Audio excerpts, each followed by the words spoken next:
कार्तिक मास महात्म्य कथा अध्याय 26। कार्तिक मास महात्म्य का 26वां अध्याय। श्री विष्णु की कृपा से आज तुमको रहा बताए। नारद जी बोले, इस प्रकार विष्णु पार्षदों के वचन सुनकर धर्मदत्त ने कहा, प्राय सभी मनुष्य भक्तों का कष्ट दूर करने वाले श्री विष्णु की यज्ञ, दान, व्रत, तीर्थ सेवन तथा तपस्याओं के द्वारा विधिपूर्वक आराधना करते हैं। उन समस्त साधनों में कौन सा ऐसा साधन है जो भगवान विष्णु की प्रसन्नता को बढ़ाने वाला तथा उनके सामीप्य की प्राप्ति कराने वाला है। दोनों पार्षद अपने पूर्व जन्म की कथा कहने लगे। हे द्विजश्रेष्ठ, आपका प्रश्न बड़ा श्रेष्ठ है। आज हम आपको भगवान विष्णु को शीघ्र प्रसन्न करने का उपाय बताते हैं। हम इतिहास सहित प्राचीन वृत्तांत सुनाते हैं, सावधानी पूर्वक सुनो। ब्राह्मण पहले कांचीपुरी में चोल नामक एक चक्रवर्ती राजा हो गए हैं।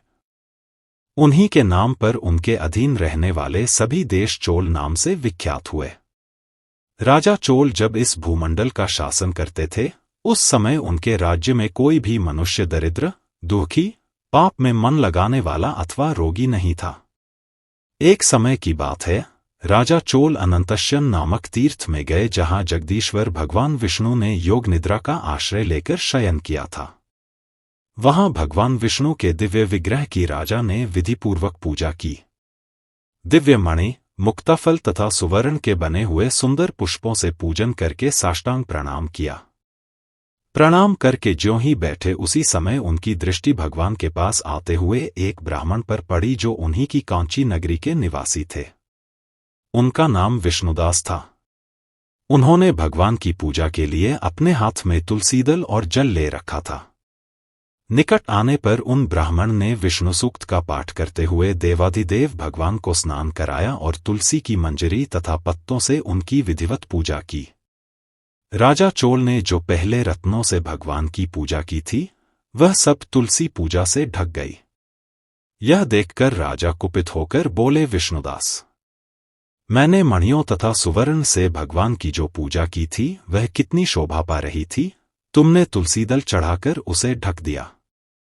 बताओ, ऐसा क्यों किया? मुझे तो ऐसा जान पड़ता है कि तुम दरिद्र और गंवार हो, भगवान विष्णु की भक्ति को बिल्कुल नहीं जानते। राजा की यह बात सुनकर द्विजश्रेष्ठ विष्णुदास ने कहा, राजन, आपको भक्ति का कुछ भी पता नहीं है। केवल राजलक्ष्मी के कारण आप घमंड कर रहे हैं। बतलाइए तो, आज से पहले आपने कितने वैष्णव व्रतों का पालन किया है?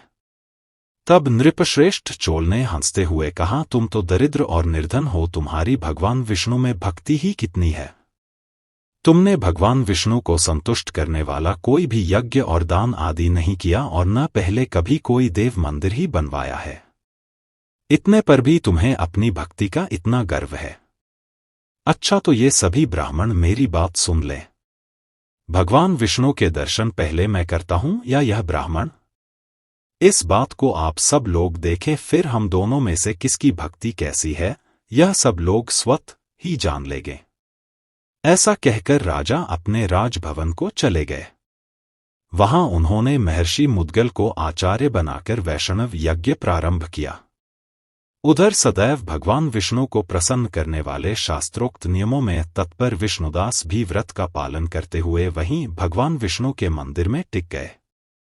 उन्होंने माघ और कार्तिक के उत्तम व्रत का अनुष्ठान, तुलसीवन की रक्षा, एकादशी को द्वादशाक्षर मंत्र का जाप, नृत्य, गीत आदि मंगलमय आयोजनों के साथ प्रतिदिन षोडशोपचार से भगवान विष्णु की पूजा आदि नियमों का आचरण किया।